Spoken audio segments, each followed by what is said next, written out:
This little guy is going to turn this little guy into an instant thermal imaging camera. This is the Foxwell thermal imaging camera sent to me at no charge for this review, and you can see the camera is facing me and it's giving you a thermal image. Now on this thermal image, what you're going to be able to detect are hot spots, cold spots, items that are generating some radiant heat or some coolness. Now, there's going to be several different scenarios where this is going to come in super handy. For example, you might use this in the automotive technology. You can use this to detect leaks, air leaks, or liquid leaks, fluid leaks, things like that that are inside your automobile engine that you can't see with the naked eye, or you're just wondering where it's coming from. You're going to be able to use this camera to find those hot spots or to find those cool spots. So the first thing that you need to do is download the Foxwell app, and then once you plug this in, it's going to instantly connect.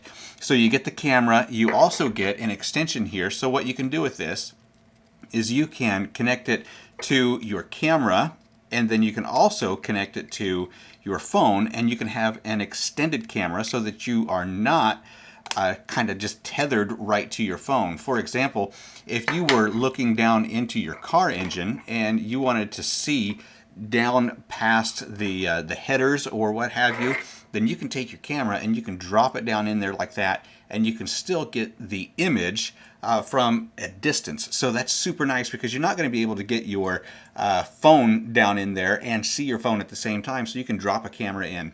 This is also going to be good, for example, if you were an emergency worker. Maybe you were a fireman, maybe you were a police officer, and you were trying to locate somebody in a home. You can use the thermal imaging for that. Now, it's not going to go through walls, but it will be able to detect several feet within a room. It's going to be able to do your average size room, even larger rooms, and detect those heat sensors or the cool spots. You might also use this in your home repairs if you have drafty windows, or if you've got heat that's coming in from somewhere. You can use your thermal imaging camera to view all of that and then make well-educated decisions on what to do next. Now, this can go with you wherever you go. It does come with a nice hard case here. It is zippered, and then it also does have a mesh pocket on the inside so that you can put the extension on there, and then you also do have a lens cleaner as well. So what I want to do now is I'm going to turn on my screen record. We're going to go upstairs and I'm going to show you how the thermal imaging works and some of the different features that are available, because it's not just going to be one stagnant image.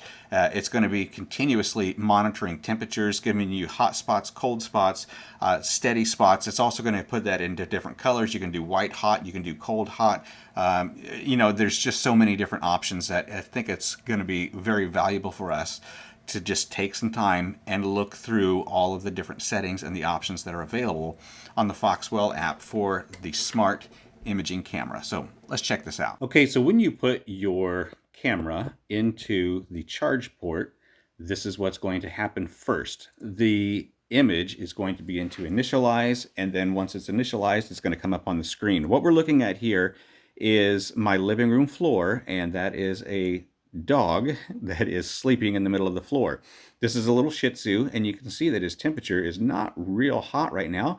Some areas are running about 89 degrees. You can see that. And then off to the right of that, you see that little 75, 76 degree mark. That is just a little dog toy right there.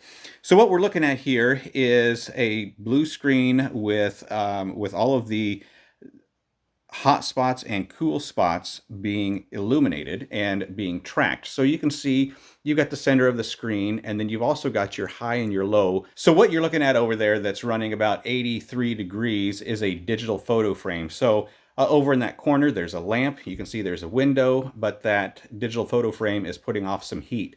The chair in front of that's running about 74 degrees. As you make your way around the room, there are a couple of other objects that are hot. There is a door over there with some windows, and then there is a shoe rack over there that's running about 73 degrees. So what we're doing here is tracking the hot spots and the cold spots. Now we're going to show you some of the different options that are available. So down here at the bottom, I'm going to click on the camera lower left, and on here we can choose either photo or video. We're not going to do any photos or videos, but you could if you were if you're wanting to do that and it's just going to store in your gallery. What we are going to do is click on those settings, and we can have settings for our camera. To get out of that, you're just going to push your camera again. The next icon over is going to give us some different options of pointers. So right now we are on a full screen, so we are monitoring everything on the screen. When I click point, we can go to certain points and we can check the temperature when you click on it with your finger. So all I'm doing is touching the screen, and we are seeing different points and their temperatures. Next thing we want to do is just delete that. If I click on line, I can go from my dog to the window, and then we can check the variance of those two temperatures between those 2 points.